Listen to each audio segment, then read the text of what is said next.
Hey you guys, welcome back to my channel. It's day one of the build of my RHS Tatton Park Flower Show Garden.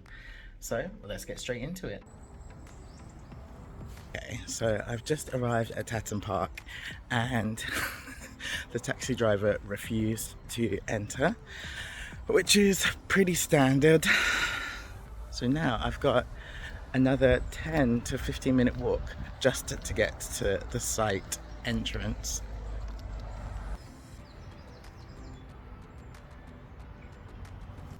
To be honest, there could be worse views. The RHS Tatton Park Flower Show is located here in Tatton Park. It's run by the National Trusts and is located in Knutsford, just outside of Cheshire. Man, it's so strange seeing it like this.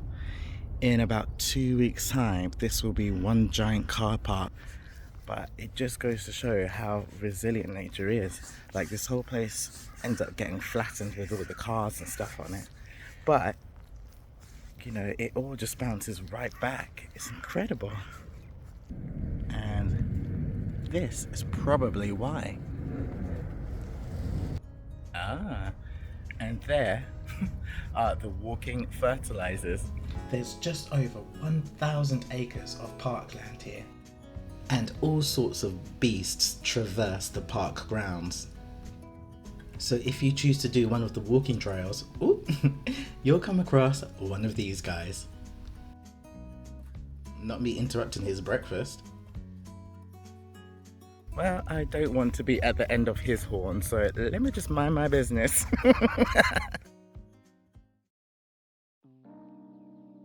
Now, my first job was to locate my plot. And so I had to walk around looking for my plot number, but I couldn't find it. And here's the reason why. So this gentleman here is using a GPS satellite to mark out my plot because it hadn't actually been made yet. Once it had been measured out, it was then painted up. And whilst the team were doing that, I met up with my landscapers. Here you see Rupert and his boys. Rupert and his team deal with all of the hard landscaping on my project, so they will do all of the heavy lifting, all of the building work. It wasn't long until construction was fully underway. The boys got to work digging up the foundations for the garden, but we're going to let them get to work and catch up with them a little bit later on. If you've been following the series, you'll know that the garden is going to be relocated to Moss Side in Manchester after the show.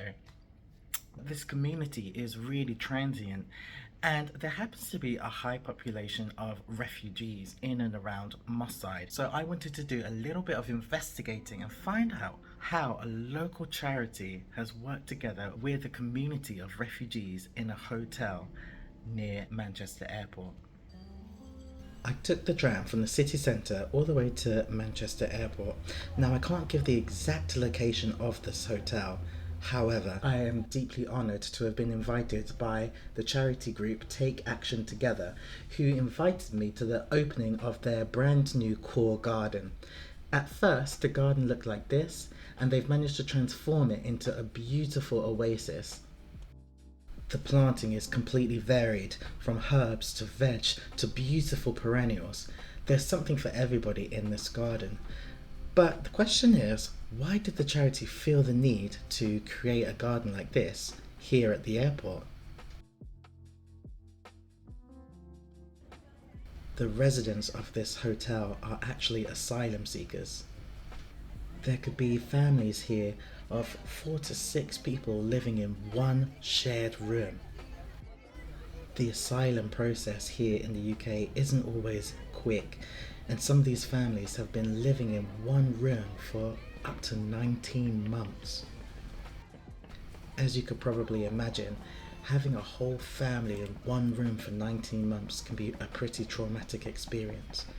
So having a space like this beautiful Khore Garden where you can come outside, reflect, just have a little bit of time and privacy on your own is something that is vital to the people living here in this hotel. After 12 months of waiting, some of the asylum seekers will be allowed to go out and work. However, in most cases, it's the mothers who stay home on childcare duty. Therefore, in order to make the garden a success, the charity really focused in on creating a schedule of activities for the mothers and children. The children pick their favourite plants and then create these beautiful pressed artworks. Food is labelled in English and Arabic to help with teaching, but also to bring volunteers and everybody here together. They regularly hold women's weaving and knitting classes. Now you may be wondering, why is this relevant to my project? Well, once they have finished their asylum seeking process, they will get put into social housing, and some of that social housing will be in Moss Side, where this garden is going to be relocated. So my question is, what happens to these individuals once they've been isolated in this area and then moved out into the city? Wow, what an amazing day and what an amazing initiative. It's really got me thinking, what happens to these refugees when they move into society?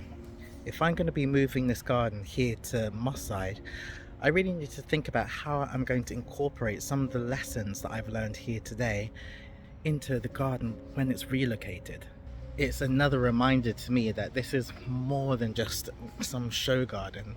This is really about bringing the community together, and I really need to go back to the drawing board and incorporate some of the ideas I've learned here into the design of the show garden, just to make sure that the garden appeals to everybody in the community. I left with more questions than answers, but I'm determined to make this work.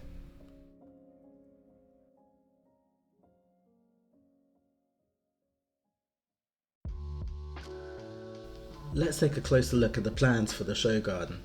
As you can see, it is huge.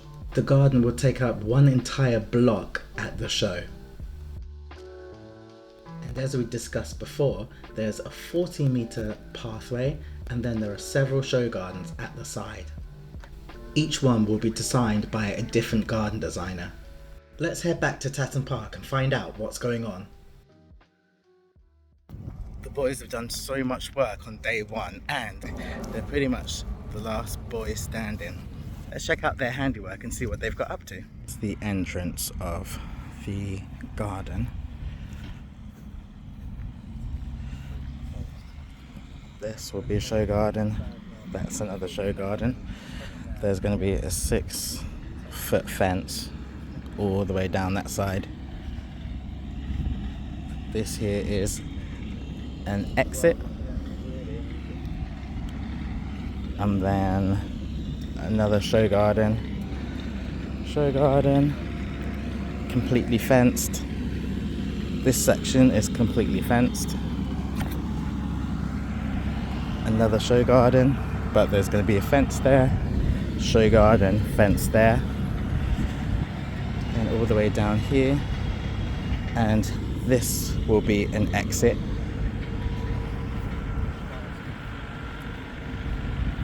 There's a show garden here, again, fence, and then here is the exit of the garden. Over the next few days, we had some absolutely majestic visitors to the garden. After a few days, the boys managed to get halfway down the garden and have put in these posts. Off the posts, the fences will be attached. You can see the garden is really beginning to take shape now. But it's not just my garden that's beginning to take shape.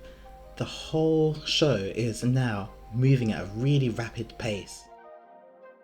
The alley is going to be 3.5 meters wide, but I need 2 meters for health and safety for a walkway. These grates are going to be lined all the way down the alley, and I'm going to cover them with some dove grey gravel. The gravel will cover the grates, but also will give the illusion that you are walking through an alley. Rupert's next task was to completely line this alley with the grates and then add on the gravel. Tons and tons of gravel. And by the end of week 1, it had really taken shape. It's the end of week 1 and I just couldn't be happier with the progress of this garden. We are on track for week 2. Hey you guys, it is editor Jason here. I just wanted to jump in and give a little update. It's now around about 2 months or so since the show, and I just wanted to share that unfortunately the asylum seekers who were staying in the hotel that we visited earlier on in this video were actually asked to leave. The government made a decision to displace those asylum seekers, and unfortunately they've all now been split up and moved across the city into different spaces. All of the hard work that went into creating the Khore Garden, I don't want to say it went to waste, because I'm sure that the families were able to use it and create lots of different memories. That whole entire community has now been split up across the northwest, and it really made me think about relocating this garden, just how important it could be to somebody who may now be in a brand new community, and once again reiterated in my mind that this is more than just a show garden. In the next episode, disaster strikes the Ginnell Garden. Make sure that you're tuning in to see if we can get back on track. If you haven't already, don't forget to like this video and subscribe to the channel. Hopefully I will see you all again very, very soon. Bye!